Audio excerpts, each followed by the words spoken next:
स्वामी स्वात्माराम हठयोग प्रदीपिका में कहते हैं, मेदश्लेषमाधिक पूर्व षटकर्माणि समाचरेत। अर्थात यदि आपके शरीर में चर्बी या कफ की अधिकता है तो आपको प्राणायाम करने से पूर्व षटकर्मों का अभ्यास करना चाहिए। प्रणाम भाइयों और बहनों, स्वागत है आपका एक और नई वीडियो में।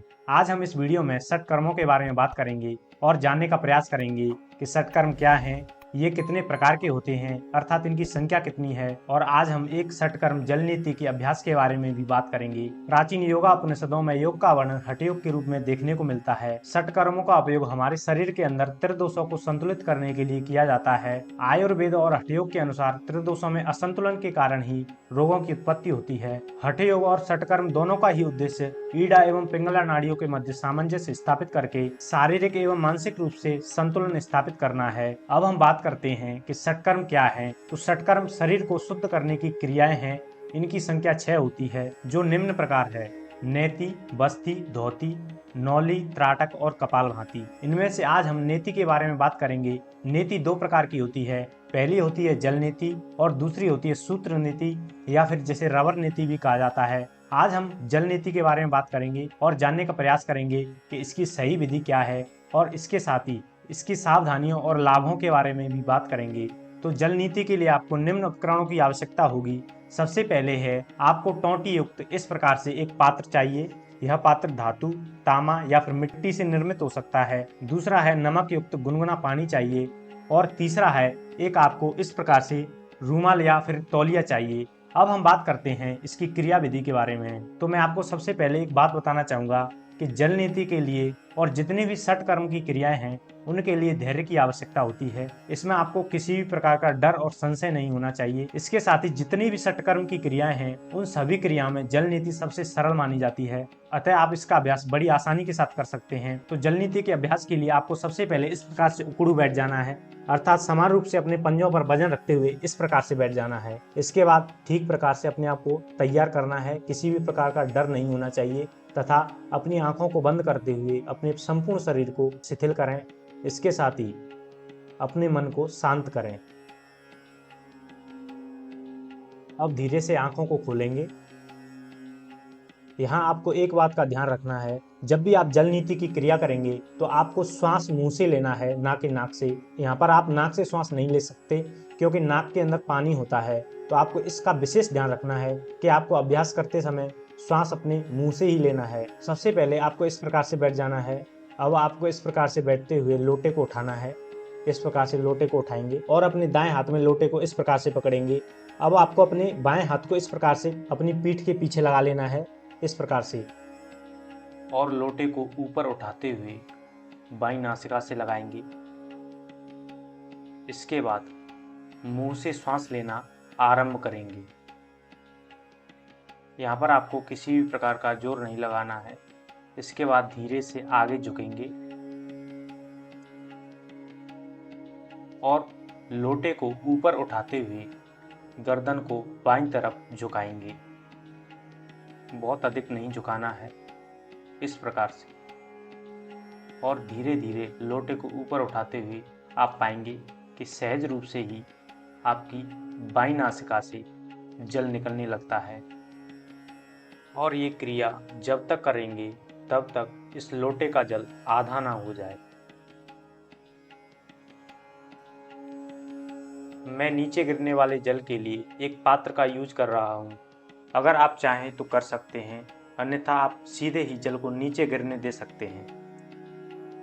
आप यहाँ पर किसी भी प्रकार का जोर ना लगाएं, क्योंकि जोर लगाएंगे तो आपकी नाक में चोट लग सकती है। बड़े आराम से करेंगे।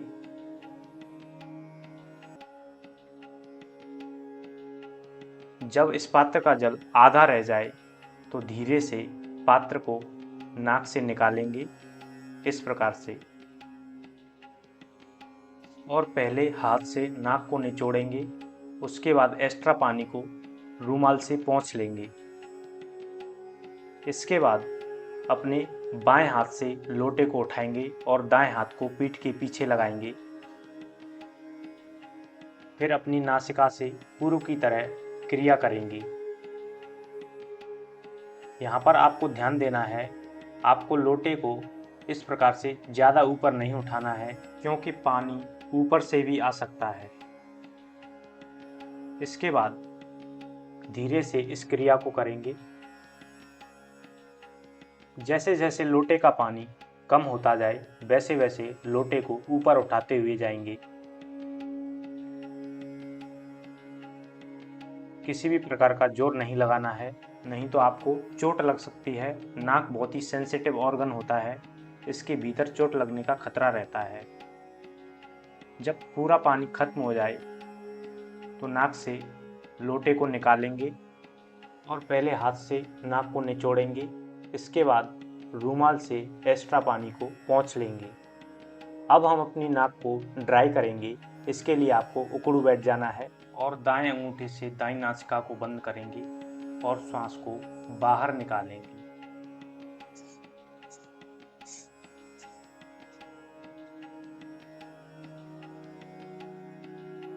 यह क्रिया 10 बार करने के बाद अपनी बाईं नासिका को बंद करेंगे। पुनः यह क्रिया दोहराएंगे।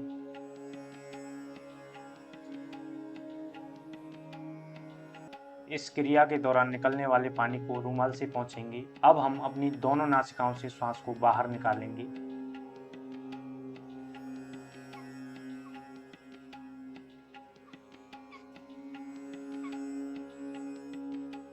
इसके बाद थोड़ा आगे झुकेंगे, फिर दोनों नासिकाओं से श्वास को बाहर निकालेंगे।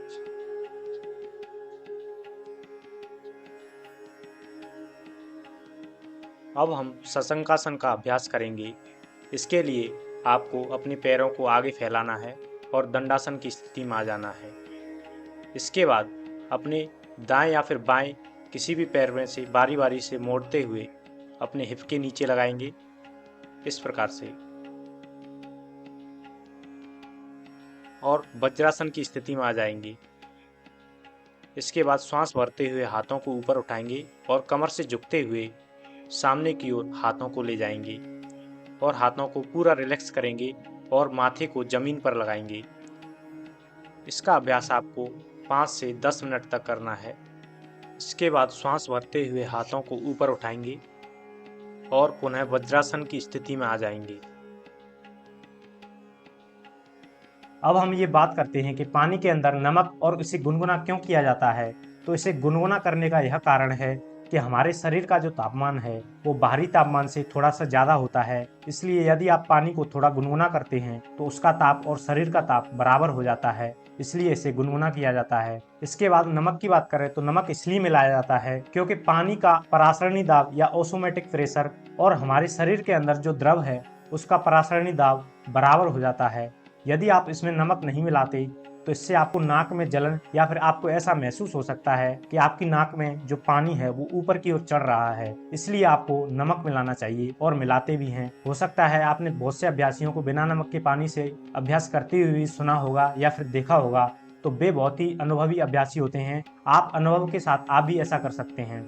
यदि आपको अभ्यास करते समय ऐसा महसूस होता है कि आपकी नाक में जलन या फिर नाक में पानी ऊपर की ओर जा रहा है, तो इसका सीधा सा अर्थ है कि आपके पानी में या तो नमक बहुत कम है या फिर बहुत ज़्यादा है, या फिर आपने पानी को बहुत ज़्यादा गर्म कर दिया है। आपके मन में एक सवाल भी आया होगा कि हमें कैसे पता चलेगा कि हमको पानी कितना गर्म करना है। तो इसका भी एक तरीका है। जब भी आप अपने पानी को गर्म करें या गुनगुना करें, आपको उसको चेक करने के लिए आपको अपनी कलाई पर इस प्रकार से पानी को डालना है। यदि आप ऐसा महसूस करें कि हमारी हथेली में जलन हो रही है, तो इसका अर्थ है कि आपने पानी को ज़्यादा गर्म कर दिया है, उसको ठंडा करने की आवश्यकता है। और यदि आप डालने के बाद सहज महसूस करें तो आप उसे अभ्यास के लिए उपयोग में ले सकते हैं। अब हम इसकी अवधि और समय के बारे में बात करते हैं। तो अवधि की बात करें तो आपको प्रतिदिन इसका अभ्यास एक बार जरूर करना चाहिए। विशेष परिस्थितियों जैसे नज़ला, साइनस या नाक से संबंधित कोई समस्या है तो आप इसका अभ्यास दिन में 3 बार भी कर सकते हैं।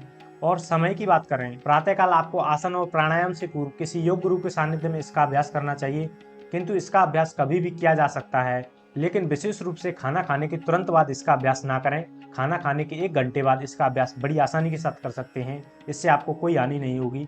अब हम इसके लाभों के बारे में बात करते हैं। तो पहले स्थान पर आता है, यह हमारे नोस्ट्रल एरिया और साइनस में जमी म्यूकस और गंदगी को बाहर निकालती है, जिससे हमारा श्वास प्रवाह सहज रूप से होने लगता है।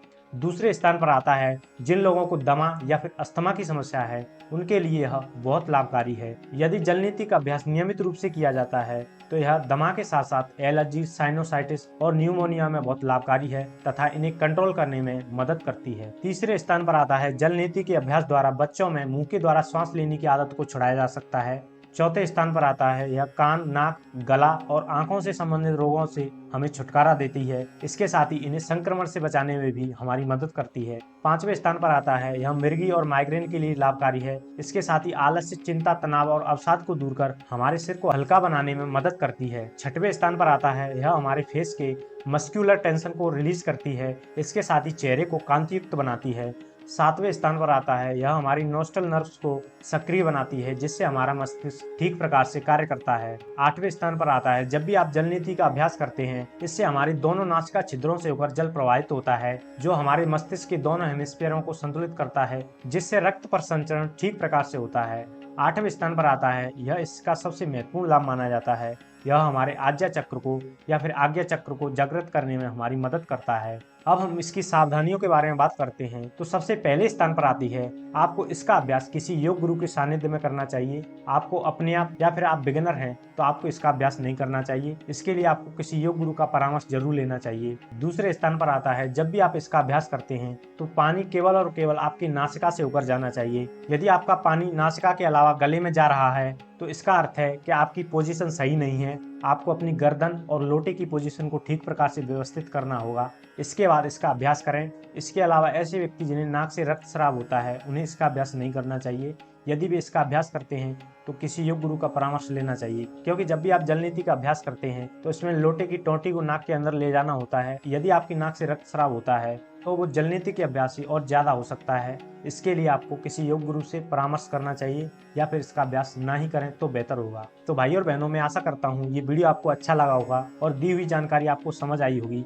यदि आपको वीडियो अच्छा लगा हो तो वीडियो को लाइक करें, शेयर करें और सब्सक्राइब करें। धन्यवाद।